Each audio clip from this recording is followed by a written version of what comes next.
Bonjour et bienvenue ici à Dakar, la capitale sénégalaise, qui est une plateforme tournante de toute l'Afrique de l'Ouest.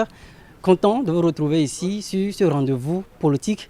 Nous recevons Dr El Hadj Abdourahmane Diouf.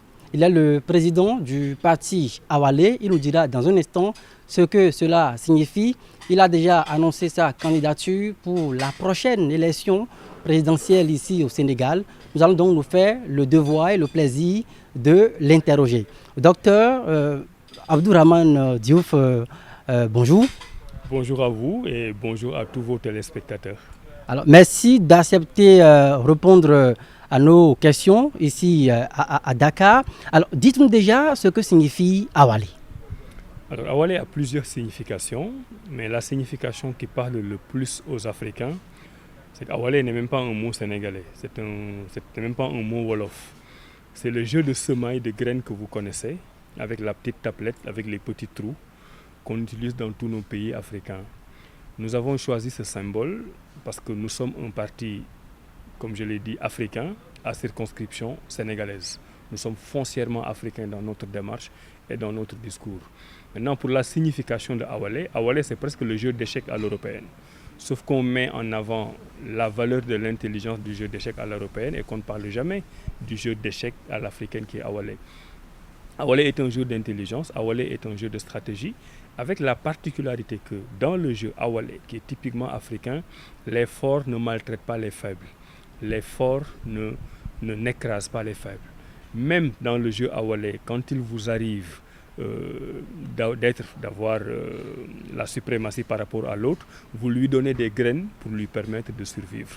Donc c'est une vraie intelligence stratégique africaine qui dit vive l'Afrique, mais l'Afrique aussi ne doit pas être en autarcie, l'Afrique doit travailler avec les autres. Moi maintenant, par mon parcours, j'ai fait pratiquement tous les pays africains, je suis foncièrement panafricaniste et même si je suis aujourd'hui dans une circonscription qui s'appelle le Sénégal, je veux que notre parti reste africain. Donc même si nous disons par exemple de temps en temps le Sénégal d'abord, c'est comme nous disons le Bénin d'abord, c'est comme nous disons la Guinée d'abord, en réalité c'est Afrique d'abord. Parce que nous voulons que les chaînes qui nous enchaînent depuis très longtemps et qui viennent des pays développés soient complètement dénouées par une nouvelle génération d'Africains qui arrivent. Donc l'Afrique doit appartenir à l'Afrique, pas sous forme d'autarcie, dans la coopération internationale, mais en travaillant pour que ses intérêts soient pris en charge. Alors, vous engagez là une lutte pour briser les chaînes qui retiennent donc les peuples africains. Mais dites-nous pourquoi avoir décidé vous lancer dans la course de la conquête du siège présidentiel en 2024? Alors, j'ai 52 ans. Ça fait 10 ans que je suis dans le jeu politique sénégalais. En 2012, je suis arrivé, j'étais le porte-parole d'un candidat. En 2019, j'étais le porte-parole du même candidat qui est arrivé deuxième à l'élection présidentielle. Durant cette élection présidentielle, j'ai beaucoup observé. J'avais été le coordonnateur du programme de ce candidat, j'avais été son porte-parole, j'étais responsable des cadres. J'ai beaucoup fait et donc je connais la politique sénégalaise de l'intérieur. Ça fait 10 ans que je parle aux Sénégalais. Et je connais leurs problèmes et je pense avoir des solutions. Et je suis quelqu'un qui est issu de l'école publique sénégalaise. Je suis quelqu'un qui a donc été éduqué par l'argent du contribuable sénégalais. Je suis quelqu'un qui, malade, a été soigné par l'argent du contribuable sénégalais. Si j'ai eu la chance d'arriver à un stade de ma vie où je travaille, je vis, je fais vivre des gens, je travaille, je crée des emplois, je travaille, je conseille beaucoup de pays africains, je me suis dit pourquoi le Sénégal ne devrait pas bénéficier de ce parcours que j'ai, mais pourquoi aussi, moi qui suis renouvelable au Sénégal, pourquoi je ne lui rendrai pas la monnaie de sa pièce. Il se trouve aussi que, comme je vous ai dit, j'ai fait beaucoup de pays africains, j'ai fait 22 ans à l'étranger, en Suisse où j'ai beaucoup appris, je crois avoir les outils de développement de nos pays. Et l'outil le principal de développement de nos pays aujourd'hui, c'est de mettre les intérêts de nos pays d'abord. La plupart de nos dirigeants qui sont là, ils sont bien éduqués, ils ont des diplômes, mais ils n'ont pas encore cette haute conscience patriotique qui ferait que les intérêts de leur pays soient mis devant les intérêts d'autres pays.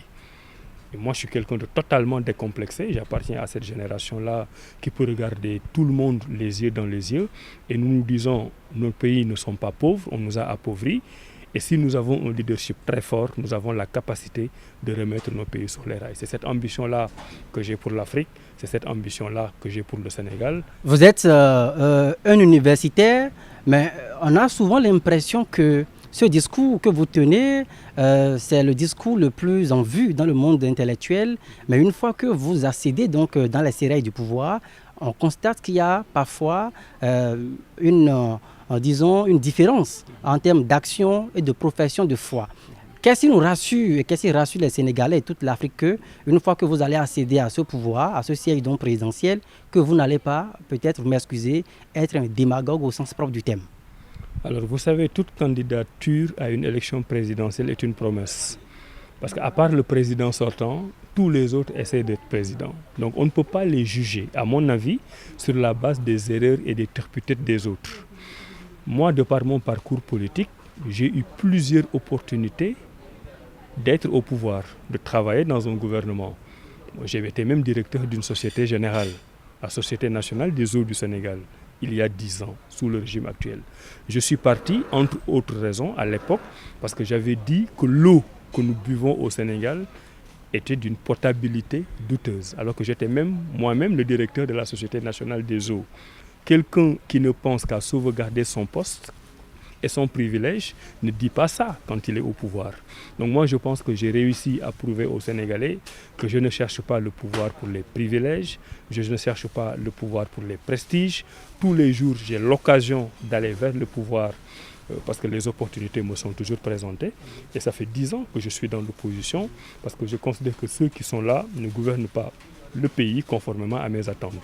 Vous assumez parfaitement vos points de désaccord avec le régime Macky Sall ici au Sénégal. Vous avez été candidat aux dernières élections législatives et malgré peut-être que vous ayez le vent en poupe, vous n'avez pas pu réussir à décrocher un siège au Parlement. Alors, qu'est-ce qui peut motiver quelqu'un comme vous, ayant échoué aux législatives, à rêver, à logner le siège présidentiel? Notre élection législative n'était pas un échec. On a envoyé un député à l'Assemblée nationale, quelqu'un qu'il mérite. Je n'étais pas tête de liste et la tête de liste mérite d'être là-bas. On était sur une liste qui n'a pas gagné. Mais une élection législative, ce n'est pas une élection locale et une élection législative, ce n'est pas une élection présidentielle. Je suis très bien placé pour le savoir et les Sénégalais qui nous écoutent, les Africains qui nous écoutent savent qu'on n'est pas dans les mêmes logiques. D'abord parce que celui qui gagne une élection le dimanche peut perdre le lundi et regagner le mardi. Donc l'électorat est dynamique et l'électorat n'appartient à personne. Mais surtout, on va vers une élection, comme on le dit dans tous les pays francophones, où c'est la rencontre d'un homme et d'un peuple. Moi, l'évaluation que j'ai pu faire des élections législatives montre que les Sénégalais n'en ont pas contre Abdourahmane Diouf. Ce n'est pas Abdourahmane Diouf qui a été sanctionné. On a eu un résultat qui résulte d'un contexte particulier, d'une polarisation.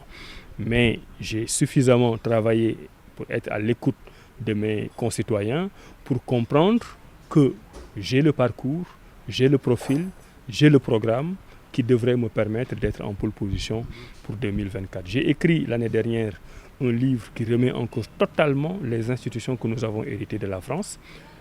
C'est un livre qui dit en quelque sorte qu'on doit passer de la démocratie de concurrence à la démocratie de concordance. Je suis en train de finir un livre sur le patriotisme économique pour montrer que notre secteur privé doit être mis en pole position et que nous devons privilégier notre secteur privé au détriment du secteur privé étranger. Et je vais sortir un troisième livre en 2023 sur les solidarités sociales. Donc je pense être l'un des candidats qui a la force de proposition la plus forte. Parce que j'ai réfléchi sur toutes les thématiques. Maintenant, après, ce n'est pas qu'une question d'intellectuel. Moi, je ne suis pas issu d'une famille bourgeoise, intellectuelle, éduquée, qui regarde les Sénégalais de haut. Je suis venu des quartiers populaires de Rufisque.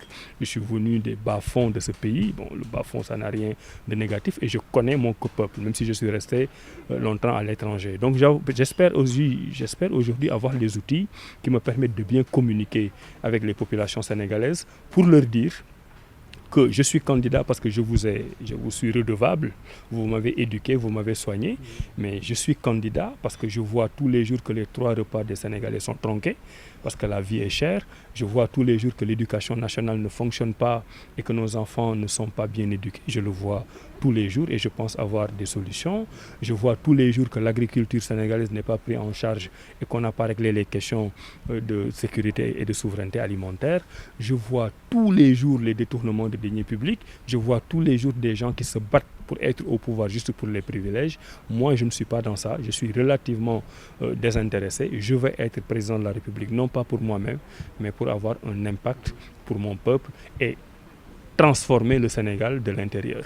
Et c'est pour ça que je m'adresse aux Sénégalais, à la diaspora, aux Béninois, aux Guinéens, à tous les Africains pour leur dire qu'un soleil nouveau se lève avec une nouvelle génération qui n'a pas le complexe, qui assume son africanité et qui est prêt à rendre à l'Afrique son honneur.